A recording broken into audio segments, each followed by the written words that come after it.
கை வந்து ஒரு அளவுக்கு மேல வந்து தூக்க முடியாது, இல்ல ஒரு மாதிரி நம்னஸ் வந்து ஸ்ப்ரெட் ஆகும், ஒரு மாதிரி ரேடியேட்டிங் பெயின் இருக்கும். கழுத்து தான் வலின்னு நம்ம சொல்லுவோம், பட் நம்ம கை வரைக்கும் ஃபிங்கர்ஸ் வரைக்குமே கூட வந்து அதை அஃபெக்ட் பண்ணும். நியூட்ரிஷன் அப்படின்னு நம்ம சொல்லும்போது ப்ராப்பரான கால்சியம் அப்சார்ப்ஷன் இல்லை, ப்ராப்பரான விட்டமின் டி நம்ம பாடியில இல்லை அப்படின்னா மோஸ்டா பாத்தீங்கன்னா ஐடி எம்ப்ளாயி, ஸ்டூடெண்ட்ஸா இருக்கட்டும் அண்ட் டெஸ்க் ஜாப்ல இருக்கிறவங்க இந்த ப்ராப்ளம் வந்து ரொம்ப காமனா இருக்கு. தலைக்கு கை வச்சு தூங்கினேன், காலைல எந்திரிக்கும் போது கை மரத்து போயிருச்சு அப்படின்னு சொல்லுவாங்க. ஸோ இதெல்லாம் வந்து இந்த ரேடியேட்டிங் பெயினோட சிம்டம்ஸ். நீங்க நார்மலா இருக்கீங்க, உங்களுக்கு வலி இல்லை அப்படின்னும் போதே நான் சொன்ன இந்த எக்ஸசைஸா இருக்கட்டும், ஸ்ட்ரெச்சிங்ஸா இருக்கட்டும், நியூட்ரிஷன் பார்ட் இந்த மாதிரி எல்லாத்தையுமே ஃபாலோ பண்ணிட்டீங்க அப்படின்னா ஹெல்த் டாக்ஸ் வியூவர்ஸ்க்கு வணக்கம். நான் உங்க ஜித்து. இன்னைக்கு என் கூட ஒரு ஸ்பெஷலான கெஸ்ட் இருக்காங்க. நேச்சுரோபதி டாக்டர் ஐஸ்வர்யா மேம் இருக்காங்க. வணக்கம் மேம், எப்படி இருக்கீங்க? நல்லா இருக்கேன், சந்தோஷம் உங்களை சந்திச்சதுல. இப்போ நிறைய பேருக்கு வந்து பாத்தீங்க அப்படின்னா இந்த சிஸ்டம் யூஸ் பண்றவங்க அதிக பேர் இருக்கிறாங்க. என்னோட நண்பர்களே சொல்றாங்க, இப்பவே பேக் பெயின்லாம் வர ஆரம்பிச்சிச்சுடா, இன்னும் நான் 25+ தான் இருக்கேன், 30 தான் இருக்கேன், அதுக்குள்ள பேக் பெயின் வருதுன்னு சொல்றாங்க. இது எதனால வருது? இதை பத்தி ஒரு பெரிய ஒரு புரிதல் கொடுக்கலாமா? கண்டிப்பா. இப்போ நீங்க சொல்ற மாதிரியே வந்து நிறைய பேருக்கு இப்போ ரொம்ப யங் ஏஜ்ல பாத்தீங்கன்னா கழுத்து வலி, இடுப்பு வலி இது எல்லாமே வந்து வந்துட்டு இருக்கு. இதுக்கு மெயினான ரீசன் அப்படின்னு பாத்தீங்கன்னா வேர் அண்ட் டேர் தான். ஸோ நம்மளோட போஸ்டர் ஒரு முக்கியமான ரீசன். நம்ம எப்படி உட்கார்ந்துருக்கோம், எப்படி டே ஃபுல்லா நம்ம வந்து எந்த போஸ்டர்ல வந்து நம்ம டைம் ஸ்பெண்ட் பண்றோம், எந்த மாதிரி ஒர்க் பண்றோம் அப்படிங்கிற ஒரு முக்கியமான விஷயம் இருக்கு. ரெண்டாவது வந்து நம்மளுடைய பிசிக்கல் ஆக்டிவிட்டி நம்ம ப்ராப்பரா யூட்டிலைஸ் பண்ணுவோம். நிறைய பேருக்கு வந்து என்னன்னா, எனக்கு ஏற்கனவே தேஞ்சிருக்குன்னு சொல்றீங்க, இப்ப நான் இதுக்கு மேல எக்ஸசைஸ் பண்ணா இன்னும் தேயாதா, இன்னும் எஃபர்ட் போட்டா நான் வந்து எனக்கு இன்னும் தேஞ்சு போகாதா அப்படின்னு கேக்குறாங்க. பட் அப்படி வந்து இது ஒர்க் ஆகுறது கிடையாது. நம்ம ப்ராப்பரா எக்ஸசைஸ் பண்ணும்போது என்ன நடக்கும் அப்படின்னு பாத்தீங்கன்னா, நம்மளுடைய மசில்ஸ் எல்லாமே ஸ்ட்ரெங்தன் ஆக ஸ்டார்ட் ஆகும். போஸ்டர் பிரச்சனையில நிறைய பேருக்கு பாத்தீங்கன்னா மசில் டைட்னஸ் இருக்கும். இப்ப கை வந்து ஒரு அளவுக்கு மேல வந்து தூக்க முடியாது, இல்ல ஒரு மாதிரி நம்னஸ் வந்து ஸ்ப்ரெட் ஆகும், ஒரு மாதிரி ரேடியேட்டிங் பெயின் இருக்கும். கழுத்து தான் வலின்னு நம்ம சொல்லுவோம், பட் நம்ம கை வரைக்கும் ஃபிங்கர்ஸ் வரைக்குமே கூட வந்து அதை அஃபெக்ட் பண்ணும். நம்ம ஒரு பொருளை எடுக்கிறதா இருக்கட்டும், ஒரு வேலை பார்க்கறதா இருக்கட்டும், எல்லாமே வந்து அஃபெக்ட் ஆக ஸ்டார்ட் ஆயிரும். ஸோ இதுக்கு மெயின் ரீசன் அப்படின்னு பார்த்தீங்கன்னா, நான் சொன்ன மாதிரி ஃபர்ஸ்ட் போஸ்டர், செகண்ட் வந்து நம்ம ப்ராப்பரான எக்ஸசைஸ் இல்லாதது, தேர்ட் திங் வந்து நம்மளுடைய நியூட்ரிஷன். ஸோ நியூட்ரிஷன் அப்படின்னு நம்ம சொல்லும்போது ப்ராப்பரான கால்சியம் அப்சார்ப்ஷன் இல்லை, ப்ராப்பரான விட்டமின் டி நம்ம பாடியில இல்லை அப்படின்னா நம்மளுக்கு என்ன ஆகும்னா போன்ஸ் வந்து கொஞ்சம் கொஞ்சமா தேய ஆரம்பிக்கும். ஸோ நிறைய பேருக்கு பார்த்தீங்கன்னா ஒரு 50 வயசுல போன் தேயுது அப்படின்னு சொன்னா நம்ம அக்செப்ட் பண்ணலாம். 20 வயசுல வந்து அதே கம்ப்ளைண்ட்டோட வராங்க. ஸோ என்னன்னா இப்ப எல்லாருக்குமே ரொம்ப காமனா இருக்கு அப்படிங்கிறது இந்த போன் தேய்மானம் பிரச்சனை வந்து இருக்கு.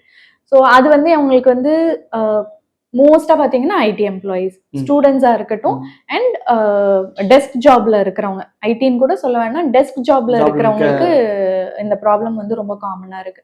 பாத்தீங்கன்னா அவங்களோட போஸ்டரே வந்து ஒரு லேப்டாப், அவங்க இப்படி உட்கார்ந்தாங்கன்னா ஒரு நாள் ஃபுல்லா அவங்க இப்படியே தான் உட்கார்ந்துருக்காங்க. எக்ஸாக்ட்லி. ஸோ அவங்களோட அந்த டேபிள் வந்து ப்ராப்பரான ஹைட்ல இருக்காது, அவங்களோட சேர் வந்து ப்ராப்பரான சப்போர்ட்டிவா இருக்காது. ஸோ இந்த மாதிரி ஃபேக்டர்ஸ்னால இது ரொம்ப அஃபெக்ட் ஆகுது. இன்னும் வர்சனா சில கண்டிஷன்ஸ்ல பார்த்தோம்னா ஒர்க் ஃப்ரம் ஹோம் அப்படின்னும் போது அவங்க மடியில வச்சுட்டு ரொம்ப நேரம் ஒர்க் பண்றது, இல்ல பெட்ல வச்சுட்டு இப்படி கீழே குனிஞ்சு ரொம்ப நேரம் ஒர்க் பண்ணிட்டு இருப்பாங்க. இன்னும் சில பேர்லாம் படுத்துட்டு வேலை பார்க்குறாங்க. ஸோ இந்த மாதிரி நம்ம அந்த போஸ்டர் ப்ராப்பரா மெயின்டைன் பண்ணல அப்படின்னும் போதே நம்மளுக்கு இந்த நெக் பெயின் வந்து ரொம்ப ஜாஸ்தி ஆயிடுது. இதே கான்செப்ட் தான் நம்மளுக்கு பேக் பெயினுக்குமே. லோ பேக் பெயின் அப்படின்னு எடுத்துட்டோம்னா போய் அந்த சேர்ல உட்கார்ந்தாங்க அப்படின்னா கிட்டத்தட்ட ஒரு 3-4 ஹவர்ஸ் அந்த சேர் விட்டு அவங்க எந்திரிக்கிறது இல்லை. ஸோ அப்ப என்ன ஆகும் அப்படின்னா அங்க இருக்கிற மசில்ஸா இருக்கட்டும் எல்லாமே வந்து வீக்கன் ஆக ஸ்டார்ட் ஆயிரும். ஸோ நாங்க அட்வைஸ் பண்றது எவ்ரி ஒரு ½ an hour இல்ல மேக்ஸிமம் வந்து எவ்ரி 1 hourக்கு அட்லீஸ்ட் ஒரு 5 to 10 minutes ஒரு வாக்காவது போயிட்டு வாங்க அப்படின்னு சொல்றோம். ஸோ இதை வந்து அவங்க ப்ராப்பராக ஃபாலோ பண்ணணும். செகண்டாக எடுத்துக்கிட்டிங்கன்னா இந்த நெக் பெயின், பேக் பெயின் எல்லாத்துக்குமே வந்து ப்ராப்பரான எக்ஸசைஸ் தேவைப்படும். ஏன் அப்படின்னா சில இடங்கள்ல மசில்ஸ் வந்து ரொம்ப ஸ்டிஃபனாக இருக்கும். உதாரணத்துக்கு சொல்லணும்னா இந்த மசில்ஸ் வந்து ரொம்ப ஸ்டிஃபாக இருக்கும் இந்த டெஸ்க் ஜாப்ல இருக்கிறவங்களுக்கு பார்த்தீங்கன்னா. ஏன் அப்படின்னா நம்மளோட ஹோல் ஸ்ட்ரெஸ்ஸும் அந்த ஹோல் வெயிட்டும் வந்து நம்மளுக்கு இந்த இடத்துல வந்து போய் ஸ்டோர் ஆகும். ஸோ இந்த இடம் பார்த்தீங்கன்னா ரொம்ப ஸ்டிஃபாக இருக்கும். அதே நீங்கள் அப்பர் பேக் மசில்ஸாக இருக்கட்டும், இல்லை லோவர் பேக் மசில்ஸாக இருக்கட்டும், இதெல்லாம் ரொம்ப வீக்கெண்டாக இருக்கும். ஸோ இதை வந்து நம்ம கரெக்ட் பண்ணுறதுக்கு ப்ராப்பர் ஸ்ட்ரெச்சிங்கும் கொடுக்கணும், அதே மாதிரி ப்ராப்பர் ஸ்ட்ரெங்தனிங்கும் பண்ணணும். இந்த ரெண்டும் நம்ம ஹேண்ட் அண்ட் ஹேண்ட் பண்ணும்போது தான் அவங்களுக்கு வந்து அந்த பெயின் கம்ப்ளீட்டாக ரிலீவ் ஆகும். இதை தொடர்ந்து நம்ம மற்ற பெயின் ரிலீவிங் மேனேஜ்மெண்ட் வந்து நம்ம பண்ணலாம். உதாரணத்துக்கு சொல்லணும்னா இப்போ நம்ம அக்குபங்க்சர் யூஸ் பண்ணலாம். ஸோ அக்குபங்க்சர் கொடுக்கும்போது அந்த ஏரியாவில் இருக்கக்கூடிய பிளட் சர்க்குலேஷன் இம்ப்ரூவ் ஆகும். அது கூடவே சேர்ந்து நம்மளுக்கு எனர்ஜி கரெக்ஷனும் நடக்கும்போது பெயின் ரிலீஃப் நம்மளுக்கு நல்லா கிடைக்கும். ரெண்டாவதா இப்போ மசாஜ் மாதிரி ட்ரீட்மெண்ட்ஸ் எடுத்துக்கலாம். வாட்டர் ட்ரீட்மெண்ட்ஸ் இருக்கு, like hot and cold compress கொடுப்போம். ஸோ அது கொடுக்கும்போது இதுவும் அதே கான்செப்ட் தான். நான் சொன்னேன் இல்லையா, ஒரு சைடு ஸ்ட்ரெச்சிங் இருக்கணும், இன்னொரு சைடு ஸ்ட்ரெங்தனிங் இருக்கணும். அதே மாதிரி ஹாட் அண்ட் கோல்ட் கொடுக்கும்போது இப்போ ஹாட் வாட்டர் ட்ரீட்மெண்ட்ஸ் நம்ம கொடுக்கும்போது மசில் வந்து கொஞ்சம் ரிலாக்ஸ் ஆகி பெயின் ரிலீஃப் இருக்கும். அதே அதை ஃபாலோ பண்ணி நம்ம கோல்டும் ட்ரீட்மெண்ட்டும் கொடுக்கும்போது என்ன ஆகும்னா அந்த மசில்ஸ்லாம் நல்லா டோன் ஸ்ட்ரெங்தனிங் ஆகும். ஸோ அதை நம்ம கொடுக்கும்போது லாங் ரன்ல நம்மளுக்கு வந்து ஹெல்ப்பாக இருக்கும். நிறைய பேர் பண்ற தப்பு என்னன்னா, எனக்கு வலிக்குது அதனால சுடு தண்ணி ஒத்தடம் கொடுத்துக்கிட்டேன், இல்லை சுடு தண்ணி போர் பண்ணிக்கிட்டேன் அப்படின்னு சொல்லுவாங்க. இது வந்து உங்களுக்கு டெம்பரரியா அந்த பெயின் ரிலீஃப்க்கு ஹெல்ப் பண்ணுமே தவிர லாங் ரன்ல மறுபடியும் அந்த மசில் வந்து வீக் தான் ஆகும். ஸோ இது வந்து ஒரு இம்பார்ட்டண்ட்டான ரீசன். நியூட்ரிஷன் அப்படின்னு எடுத்துக்கிட்டோம்னா, நியூட்ரிஷன்ல நம்ம முக்கியமாக கான்சென்ட்ரேட் பண்ண வேண்டியது ப்ரோட்டீன் அண்ட் கால்சியம்.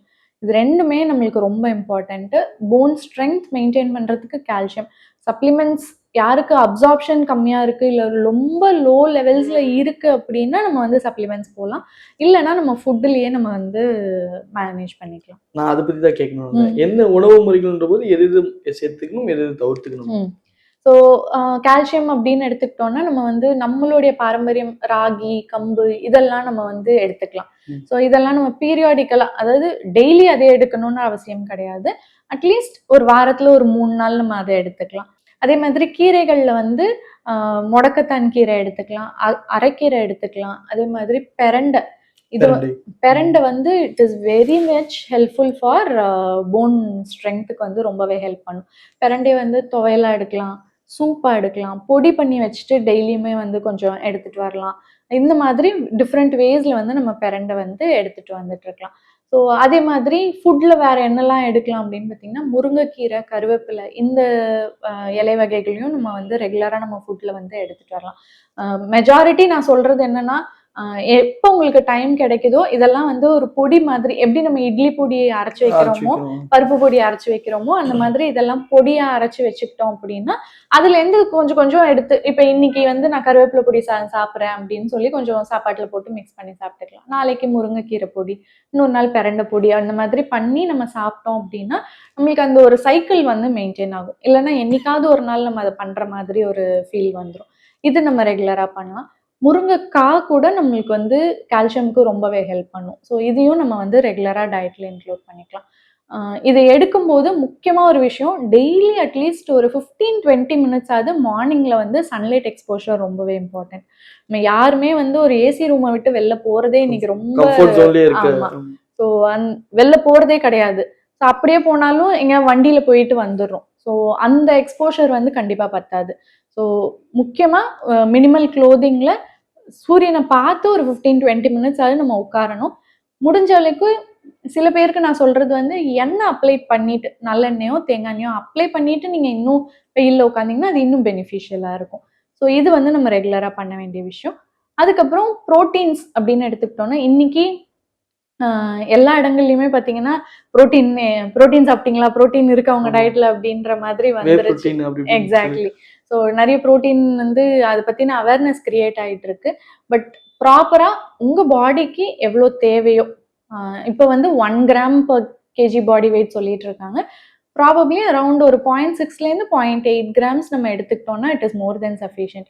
ஸோ அந்த மாதிரி நம்ம ப்ராப்பராக எடுத்துக்கிறது எதுக்கு அப்படின்னா, இப்போ நம்ம எக்ஸசைஸ் பண்ணுறோம் இல்லையா, எக்ஸசைஸ் பண்ணும்போது என்ன ஆகும்னா அங்கே வந்து மைக்ரோ டேர்ஸ் நடக்கும். நம்ம மசில் வந்து கொஞ்சம் கொஞ்சம் வந்து டேர் ஆகும். அப்போ தான் அந்த மசில் வந்து க்ரோ ஆக முடியும். ஸோ அந்த மைக்ரோ டேர்ஸை வந்து ஹேண்டில் பண்ணுறதுக்கு, அதை ரிப்பேர் பண்ணுறதுக்கு தான் நம்மளுக்கு வந்து ப்ரோட்டீன்ஸ் ரொம்ப எசென்ஷியல்.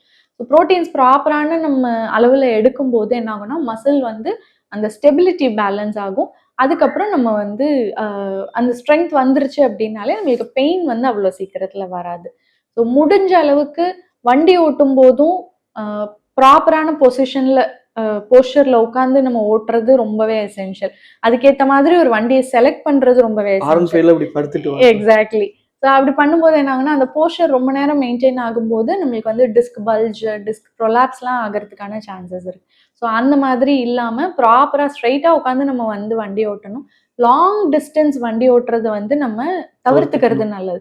இல்ல எனக்கு அப்படிதான் நேச்சர் ஆஃப் ஜாபே, நான் போய் தான் ஆகணுங்கிறவங்க பிரேக்ஸ் எடுத்துட்டு நடுவுல கொஞ்சம் ஒரு 5, 10 மினிட்ஸ் வந்து ரிலாக்ஸ் பண்ணிட்டு, ஒரு ஸ்ட்ரெச் பண்ணிட்டு, அதுக்கப்புறம் திருப்பி வண்டி ஓட்ட கன்டின்யூ பண்றது பெட்டர். Always better.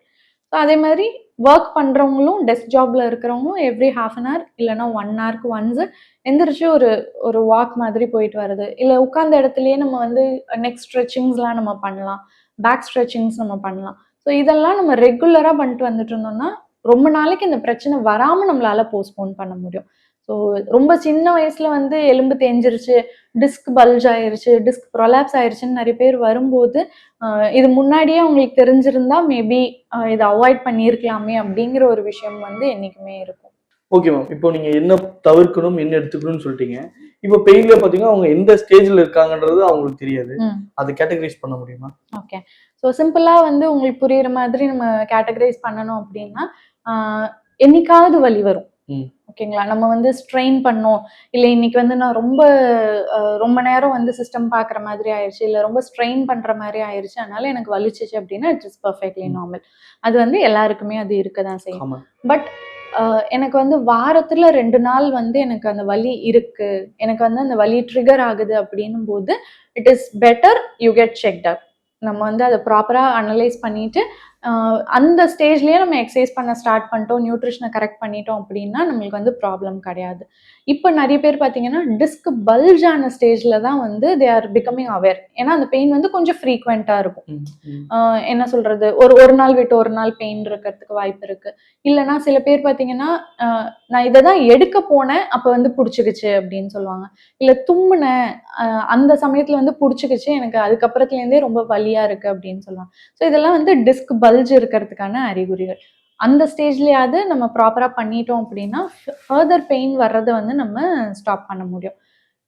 ப்ரொலாப்ஸ் ஸ்டேஜ்க்கு போறீங்க. அதாவது அந்த டிஸ்க் வந்து விலகுது, வெளியில வருது அப்படின்னா, உங்களுக்கு வந்து அந்த பெயின் டாலரேட்டே பண்ண முடியாது. யூசுவலி இந்த டிஸ்க் பல்ஜ் ஸ்டேட்லயே வந்து உங்களுக்கு ரேடியேட்டிங் பெயின் வந்துரும். ஒண்ணு கையில வந்து ஒரு பெயின் பரவும்.